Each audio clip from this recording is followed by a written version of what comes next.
This is Phil Woolery with Purdue Extension, and today I'm out at a Christmas tree farm, and I'm going to talk about some reasons why you might want to get a real Christmas tree this year, and also some things you look for when you're selecting your Christmas tree.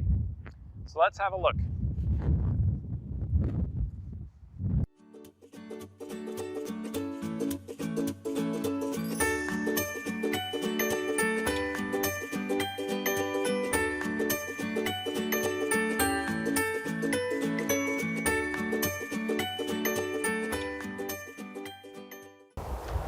So some of the benefits that using real Christmas trees provide is that they're renewable. After these trees have been cut down, they can come back in and plant more Christmas trees.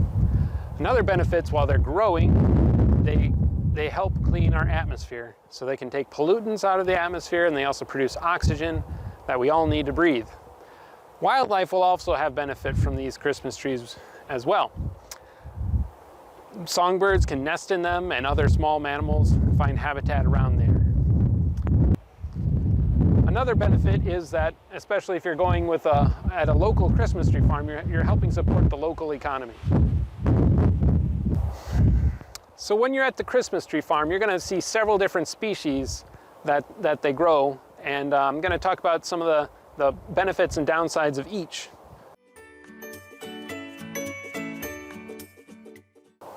So the first one here is the Scotch pine. This pine has shorter needles, about 1 inch to 2 inches in length. The needles tend to be very pokey. It's not as green as some of the Christmas trees around, so sometimes they can have more of a yellowish color. The branches are fairly stiff, so they can support more ornaments and bigger ornaments, so that is a plus for them.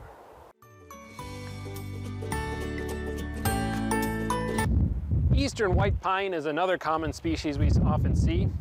It has dark, long needles, can be 3 to 4 inches in length, and the needles are very soft and not very pokey, so that's a plus. One of the downsides with this is the branches are very flexible, so if you're putting heavy ornaments on there, they tend to droop, and they won't support as much as some other trees.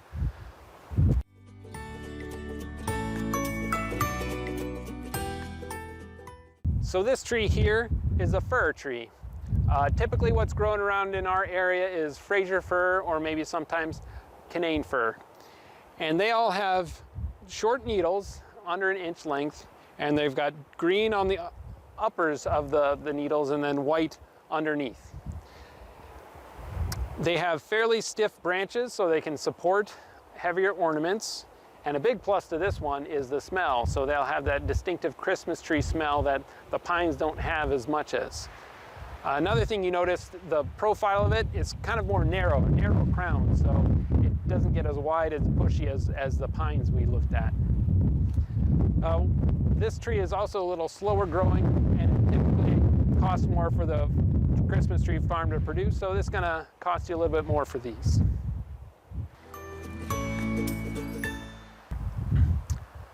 This is a concolor fir, and this is a little different than the Fraser fir we looked at earlier. It's got much longer needles. They're still fairly not very pokey, and they've got more of a kind of this bluish green color to them.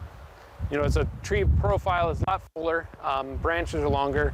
The branches are still, they can not quite as stiff as our Fraser fir. Another difference is the smell of this one. This one has a distinct smell, more like a tangerine, citrusy odor to the needles. So this is a different one, not as common tree, but still a good possibility to consider when you're looking for your Christmas tree.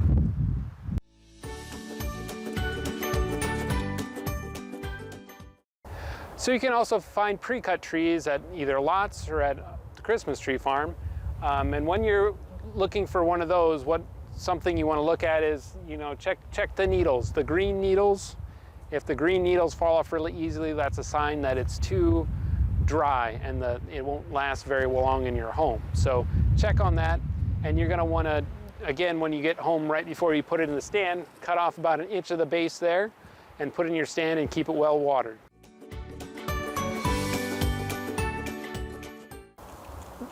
There are some options for places that you can buy potted trees that you can plant in your yard after Christmas. So some care options for this, you want to keep these not in your house as long as possible. So the warm temperatures in your house will stimulate the tree to start to grow. And then when you put it out in the cold, that new growth will get killed. So keep it inside as little as possible. When it's inside, make sure you keep it watered. You might want to have something under there because there's holes in the bottom and you could get your floor all wet. And then after you're done with it, you put it out in like maybe a cold garage to transition outdoors. And you can keep it there for a week or two. And then after that's done, you can plant them in the spring or in the winter as long as the soil is not frozen.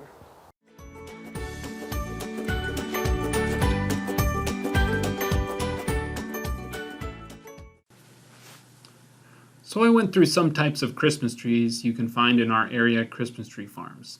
They all have different features that will appeal to different people.